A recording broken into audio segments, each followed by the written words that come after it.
Praise the Lord. Welcome ICANJ members, friends, and all our viewers to this new segment of Encounter with God with our brother Abraham Thomas. Brother Abraham Thomas is a member of ICANJ since 2004, and since then he is actively participating in many aspects of the church. And today he is assisting the pastoral ministry of our church. Brother Abraham Thomas, welcome to this new segment of Encounter with God. Thank you, Sibu brother. Thank you for having me. You have been in faith for last 55 years, and I'm sure that you have many experiences to share with us. And I also understand that you were born and raised in a Pentecostal family during the early revival in Kerala, India. Tell us about your childhood and the spiritual foundation. I was born and brought up in a Christian family, and I used to regularly attend churches. My parents used to encourage me go regularly to churches. I studied Bible, Sunday school, regularly attended. I was active in youth meetings. But I had a lot of questions, doubts. But my parents, my father, and the pastors were very much willing to explain all my questions. They tried their best to answer my questions. Even I have gone to senior pastors like Pastor T.G. and Pastor K. Abraham. I have asked my doubts. They all tried their best. They were very much, willing to answer my questions. Some of the questions they were not able to answer. Some of the questions even today also I cannot answer. But one thing I am sure, and by all this, I got a foundation in the Bible. I am certain and sure about one thing, that Bible is true word of God. God is real. That I know. That foundation I got from my early experiences, my early upbringing in the church. Good, wonderful. Wonderful to hear about your strong foundation in Jesus Christ in the early years of your life. So, after you finished your education, you moved to many cities in India for job. Take us through the learnings you had during that period of your life. For a job, I went from one place to another. First I went to Pune, then I went to Mumbai, and I got job there near Pune, near Nolavana. I got a job. After a few years, I got a job at. They moved me to Calcutta, Rishra. So I lived there for like 2 years from Pune and then Rishra. Afterwards, I got a job in Mumbai. I lived there in Mumbai for a few months. Then they transferred me to Tamil Nadu, Annamalai Nagar, and then I was transferred to Trivandrum. So all these places, one thing, I used to attend a church. Sometimes I traveled 3 hours to go to attend a church. That was very, that was I could say, that made me to hold on to my faith. And sometimes I have searched a half day to find a church, some church with a cross sign. So it is, I have my faith in God, helped me to do that. That was even though I had problems, I always go to, God in the churches, fellow brothers. That gave me a lot of encouragement and confidence. Yeah. So, like it's very clear. Even though you moved city after city, city after city, you always searched for a place to worship, which helped you to have a continuous fellowship. So it's very important, when we hear these kind of things from you, that you may change places after places, but the key thing is search for a place for worship. So after you finished your education, you moved to many cities in India for job. Take us through the learning you had during that period of life. After my college education, I went to Pune. I used to attend IPC Church there in Pimbri, where Pastor John Daniel was ministering. And then I got a job at Kopoli, which is near Lonavala. I used to attend a church there. It's a Brethren church I used to attend. From there, I got a job. They moved me, that Kopoli Steels I was working, they moved me to a company in West Bengal, Rishra. I was working there for some time. I searched for a church, but I was not able to find a church. Many Sundays I used to go to see a church with a cross sign, but I did not find a church. But then after a few months I was transferred. I got a job at Mumbai. It's a central government job. At that time I used to attend a Church of God church there at Dadar, where Pastor Philippos was pastoring. Then later I was transferred to Annamalai Nagar, where I used to attend a Brethren church, and also another small Pentecostal church where J. Simon was used to minister there. Then afterwards I was transferred to Trivandrum, where IPC Tabor Church, where Pastor Joshua was ministering there.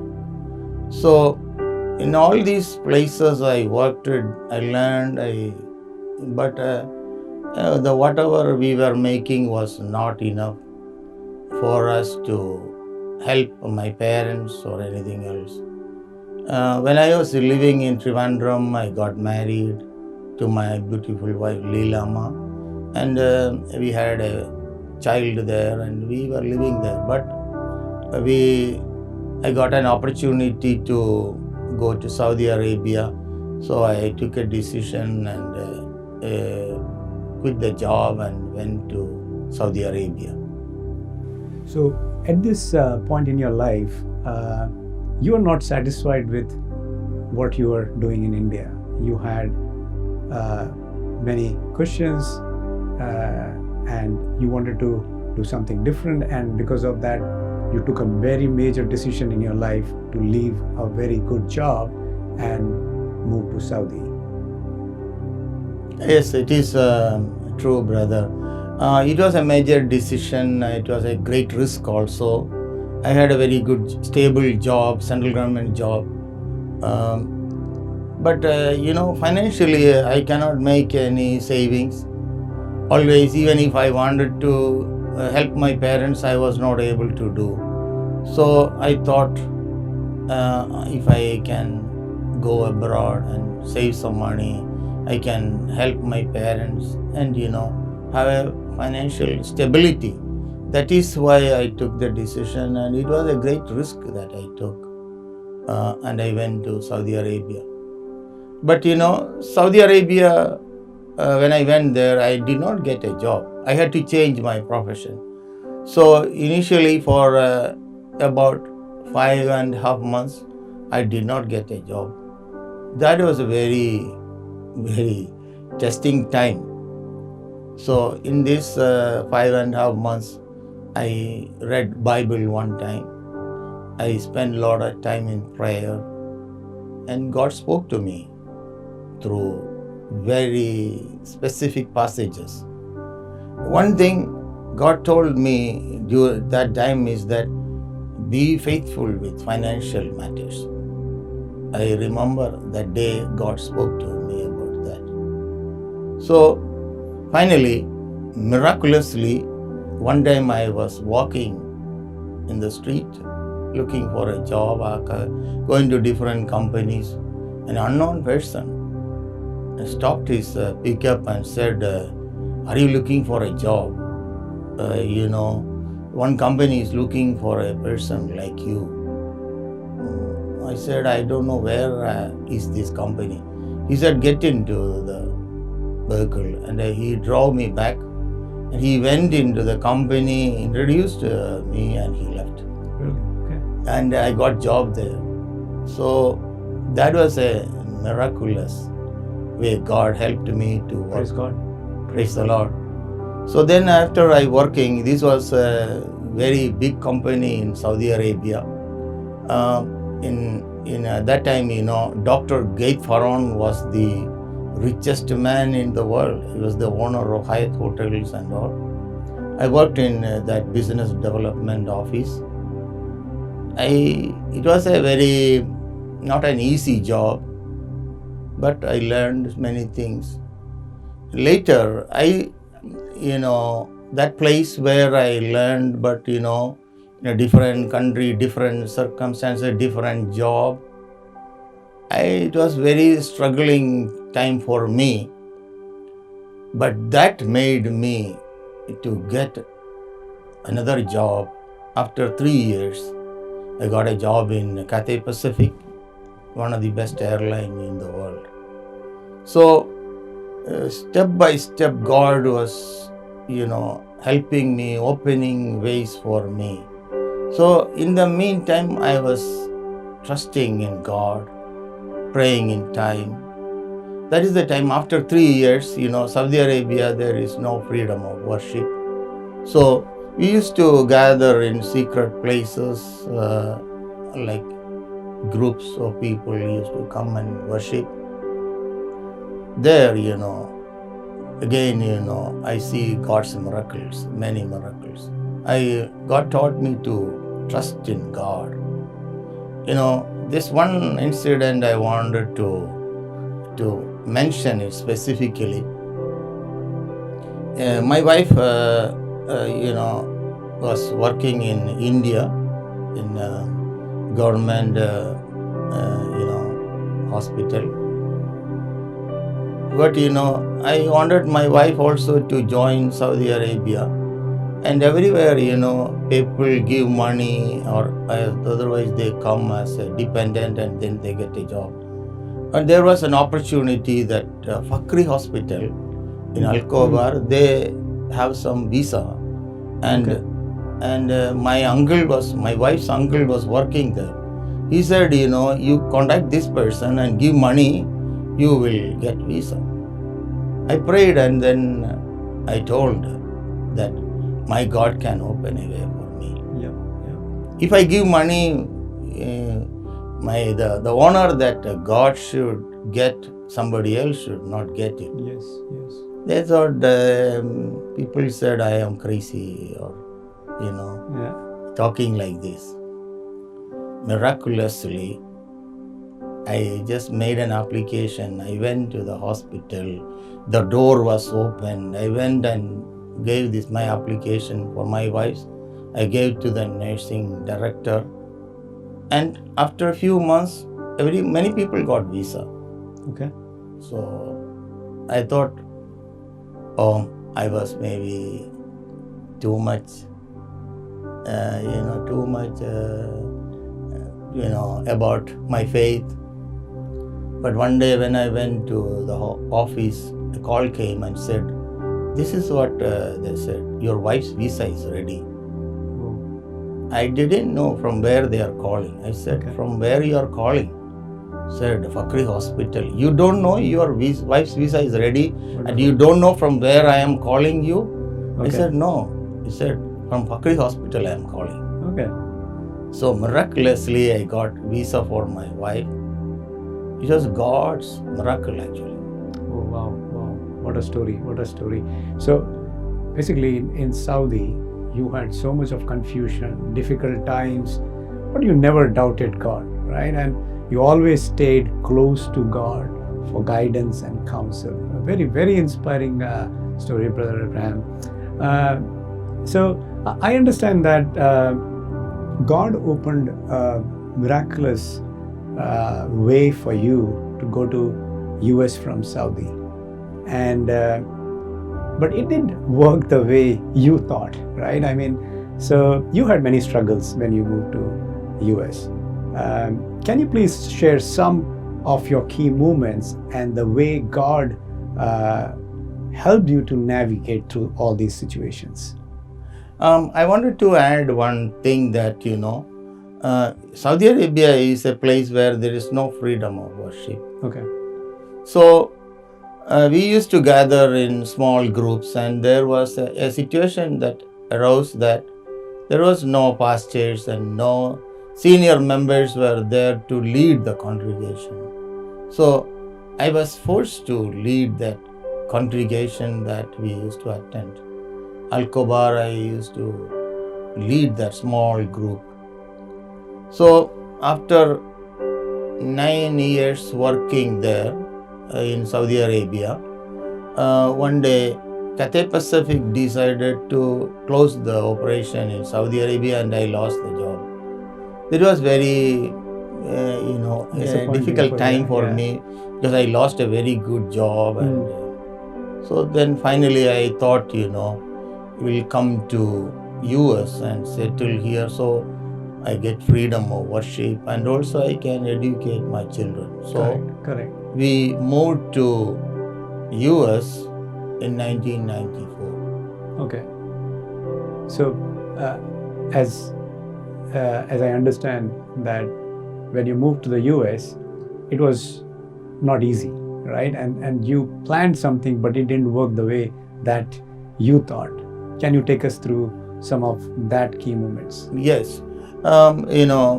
We moved to, I told, we moved to Chicago, and then, my children were put to private schools. I went full time to study in college. My wife passed the nursing, and we thought everything will go well. And then we bought new car, new furniture, everything we bought. And everything was going well. And we got a permanent visa approval. But after 2 years, you notice that, our H1 renewal was not done. It was not renewed. So then the law changed that, if the visa is not current, then you have to go outside the country and stamp the visa. Right. That was a very difficult moment. We tried to renew, but we cannot renew it. So by the time all our savings were gone. Yeah. So I fasted and prayed. I prayed for many days. I used to go to open park, lie down on the ground, cry to God. So first 30 days I fasted partially. Then again, there was no way, no solution to our problems with respect to visa. Right. So then again, I fasted next to 30 days, fasting all the day till 6 o'clock. And still there was no answer to our problems. I was not able to study. I dropped from the school. So then I told my wife, I'm going to fast without any, I'm going to go into full-time fasting. My wife was also like, everybody was like, we don't know what to do, like that. So 61st day, I was sitting on my sofa, around 2 o'clock. I heard a unique voice calling me my name. I became panicked. I ran to my wife and I said, I'm stopping fasting. There was a meaning in that sound. This is the message I got from that voice. Why are you worried? As if everything is lost. Hmm. And I stopped fasting. Today I think, I could have talked to God. Let me summarize it, That day evening, one company called me, can you work here for like 1 week? Oh.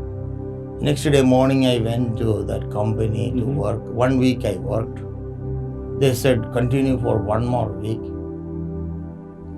Then after the 2 weeks, that Friday, Abbott Laboratories called me, can you come and work here in our lab?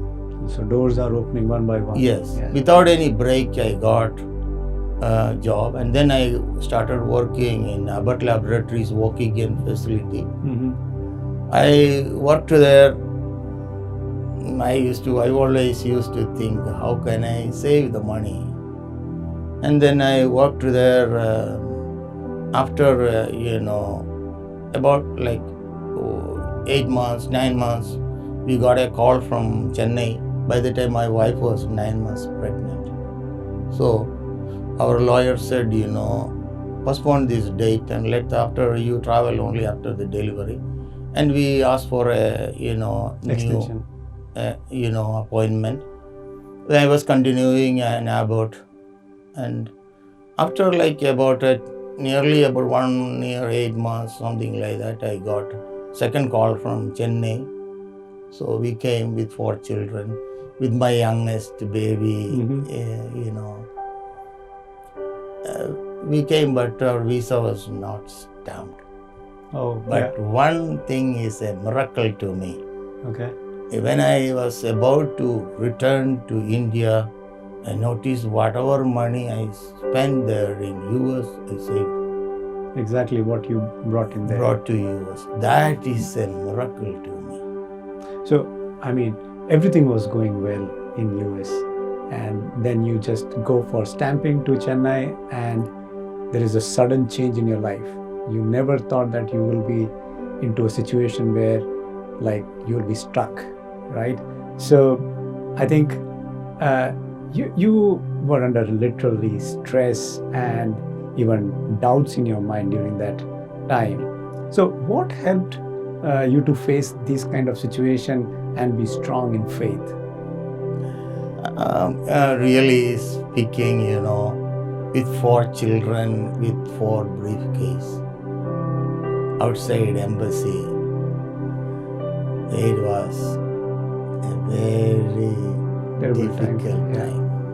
Okay. So they did not say initially, will not give you visa or anything. They said bring that paper and this paper and all, Finally, what happened is that the sponsor that was sponsoring us, that hospital was sold. Okay. So we just went to Kerala hoping that we'll get the visa. But, things were delaying. So what we decided, we have no good place to live. So we came to Bangalore, rented a place, we started living there. We had no papers, nothing. So it's a totally different situation altogether now. Everything is different. So children have no TC, nothing. So, but God opened way, different schools. Some were very kind to us. So my son was put it into one school, St. Germans. My daughter was put into another school. My third daughter was put it into BP Indian school. It's all different cities. So I was thinking God abandoned me. Oh. That was your mental status. I used to pray, why did you abandon me? Okay. Because very, very testing time in my life. But every time when I was going through this struggle, I remember one day I went to church, very depressed and very sad. God sent one lady there and she spoke from her life story, 1 hour. That story was even more Terrible than yours. Yes, much more terrible than my story. And this is the last sentence she said. Okay. Don't give up. Okay. God can bring you even from the uttermost depth. He can bring Amen. you. Amen.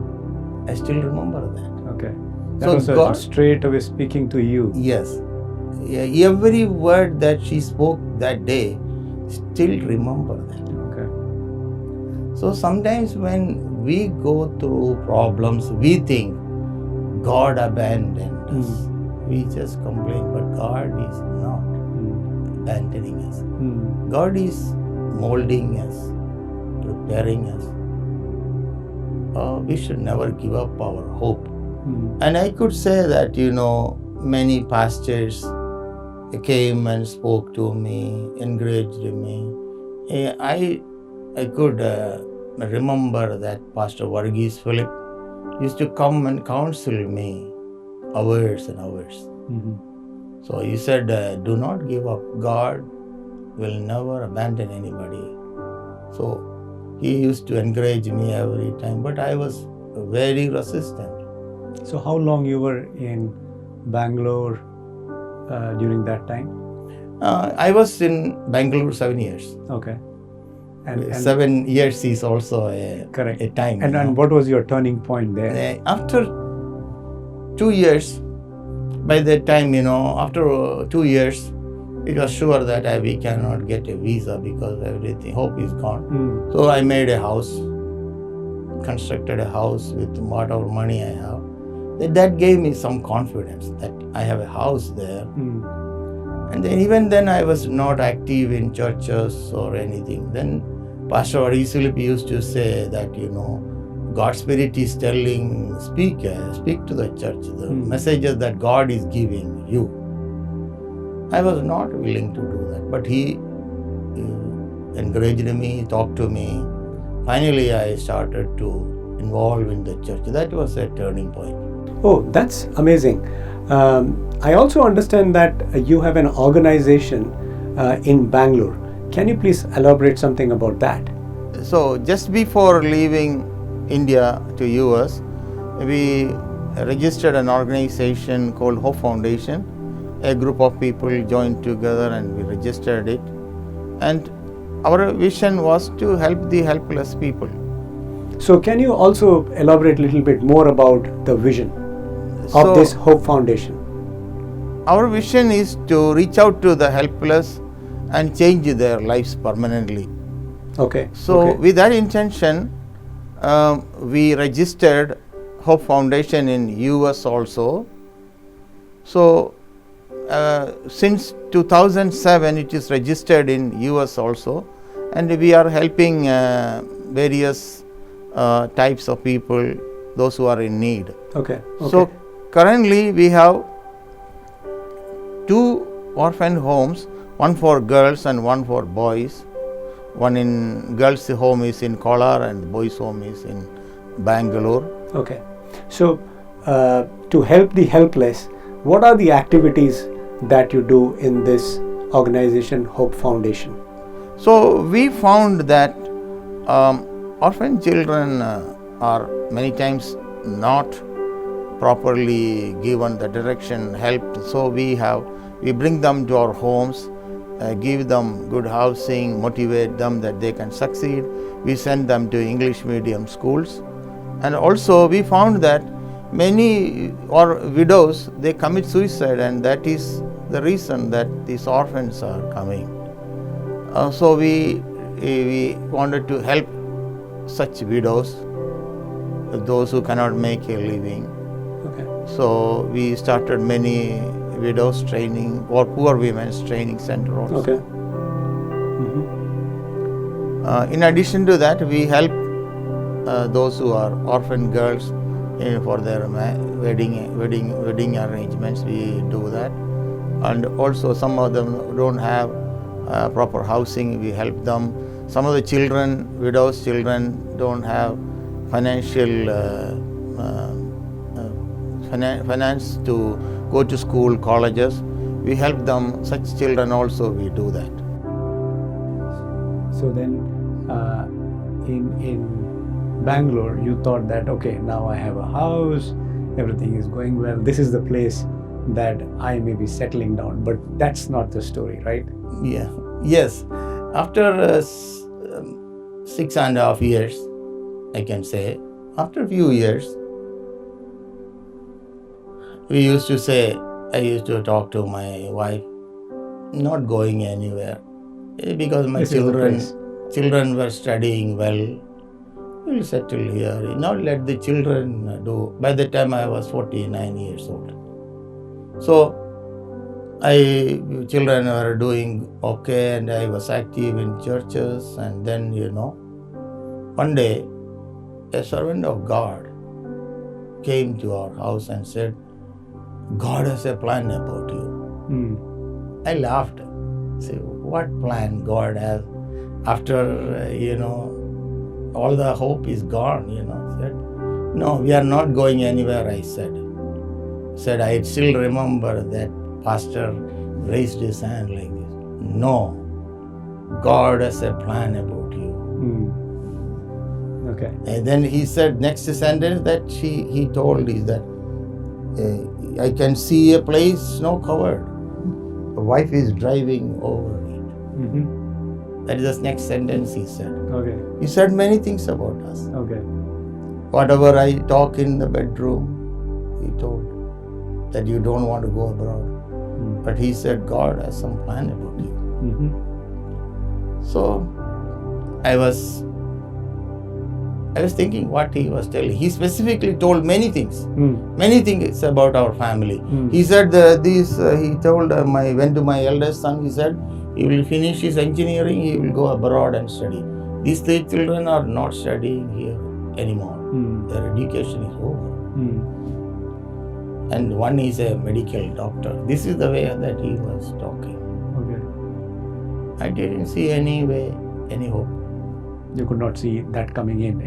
No, I was not able to. Then after 30 days, a brother and his family visited us, whom we know in Saudi Arabia. He's there living in Atlanta. Tommy and Annamma, and they came with their children. He said, we are going to US. Are you interested to go to US? Okay. He said, I told him the same thing. What is, at this age, if I go, maybe my wife will get job, I will not get any job. Then I told, there was a God servant told like this about us. He gave us an address and said, if you are interested, write to this agent in California. That time also you doubted, whether it is going to happen or not, right? No, I doubted. I thought how it is possible, whether he will get or not. Then I tell you, I wrote a letter to them and said it will take 2.5 years to process the visa. Okay. By the time my eldest son will be over 21. But anyway, we filled the application and sent it. And I told somebody in Dubai to send the first installment, $300. By that time, somebody sent me $3,000 was the fees. Somebody from Chicago who owes me $3,000. Oh, from that first trip of US. Yes. Okay. He sent me $3,000. That $3,000 were kept for processing the visa. Oh. That money was used for it. Okay. Good. So, just before my son become 21 years old, our visa was stamped December 18 or so. And then after 6 months only, myself and my other children were called for visa. So finally, after 7 years, we came back to US. So that's God, what He spoke through that prophet or that servant of God, that's coming as, your doubts are now been removed and now it is happening in front of you. And so the next episode in US, again, you said that you were doubting that what you will do at 49 or 50, right? So it will, I mean, when you came to US second time, you had promises, right? God spoke to you through different people, right? So tell us something which helped you to come back and establish yourselves again in the US. Before going into that, I want to add one thing. While I was living in India, after constructing my house, I started to construct houses to make a living. That time, I came across very helpless people. That changed my thinking. Life is meaningless, and if you can help one of those helpless people, it makes sense to me. That gave me a strong conviction in my life that I wanted to help the helpless people. Okay. So people paying interest rate from 60 to 120%, and children have no way to go to school, abandoned children, abandoned widows. I saw that inside the church and outside the churches. Everybody was saying, what can we do? So I had a strong desire. I wanted to help such people. God gave me a conviction about it. So when I was about to come back to US, I said, rest of my life, I want to help such people. Okay. So we registered an organization called Hope Foundation just before coming back to US. Oh, so that was these experiences made you to, form this Hope Foundation, right? Yes. Yeah. Okay. Finally, and I came to Pittsfield in Massachusetts. It was a small town. I did not get any job. Again, for 4 months, I spent time in prayer.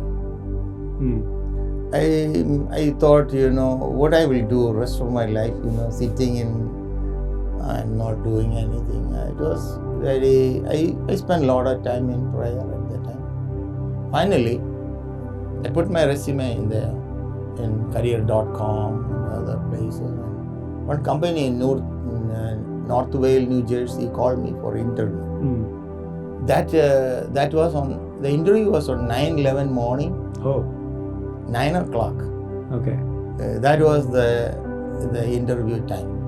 So I came September 10th, I came to New York by bus.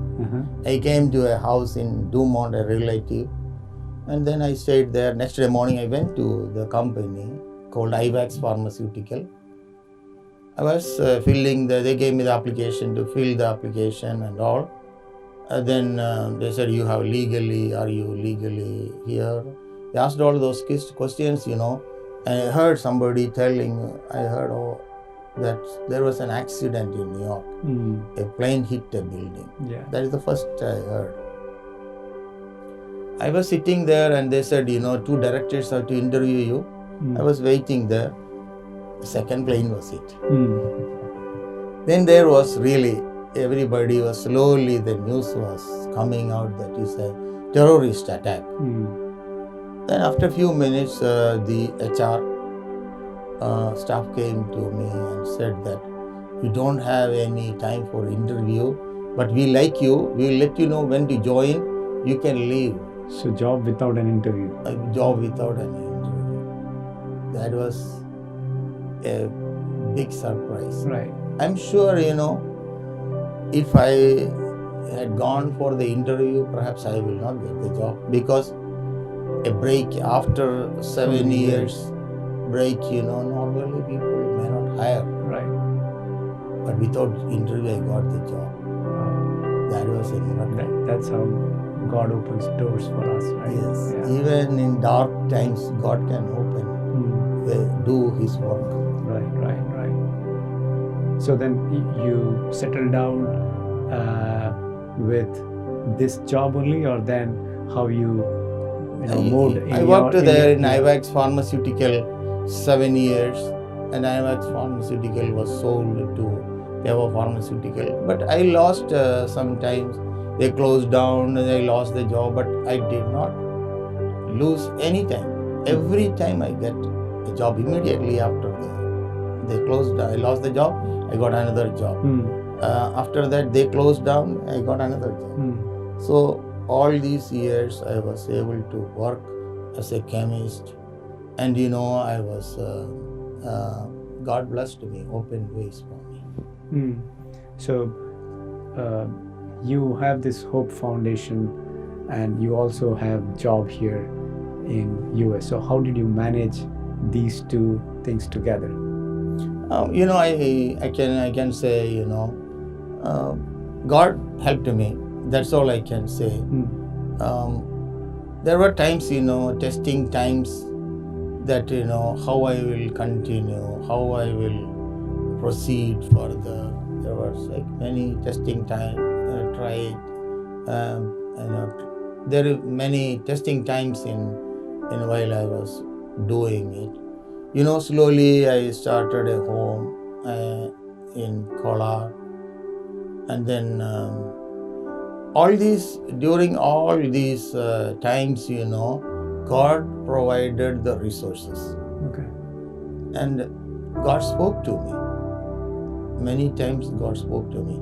There was a time that I had no money to support the mission. And then somebody came to me and said, God told me to give this money to you. That was the exact amount that was needed. That night, I prayed to God, and God said, if you take care of my children, there will not be any shortage of us. Amen. Now, 12 years over, and every month, sufficient money is there for the mission. Wow, what a wonderful testimony, Brother Abraham Thomas. So finally, what message you would like to give to the viewers with all these rich experiences? I can say this much. If you have a foundation in the Bible, from what your parents are giving, or your Sunday school teachers are giving you, that will help you to stand in the turmoil, whatever going through in your life. It will. That made me to stand firm in spite of all the trials and problems that I have gone through. My faith in God, helped me to stand firm. I am sure about one thing, that is, God is real. Bible is revelation of God. And also, I strongly believe that God is concerned about suffering people. You open the Bible from beginning to end, God is always for helpless people. He wants to help them. And I'm convinced about it. Life problems may come, ups and downs, all those things will definitely come. But God will never abandon us. God will never abandon us. And also this is the advice I wanted to tell to my younger generation, that, be faithful to God. Trials and problems may come in your life, but God will never abandon you. And be faithful with your money. Don't waste away your money for luxury, other things. God wants us to help the helpless people. Be faithful, serving God in whichever way God is leading you. This is my advice to the younger generation. Thank you, Brother Abraham Thomas, for sharing your life experiences which helped you to build your life in Christ. I'm sure the viewers will be encouraged and inspired by all the stories of your encounters with God. May God help and bless you and your family and continue to use you in expansion of Kingdom of God. Thank you, Sibu, brother. Thank you for having me. Thank you. Thank you.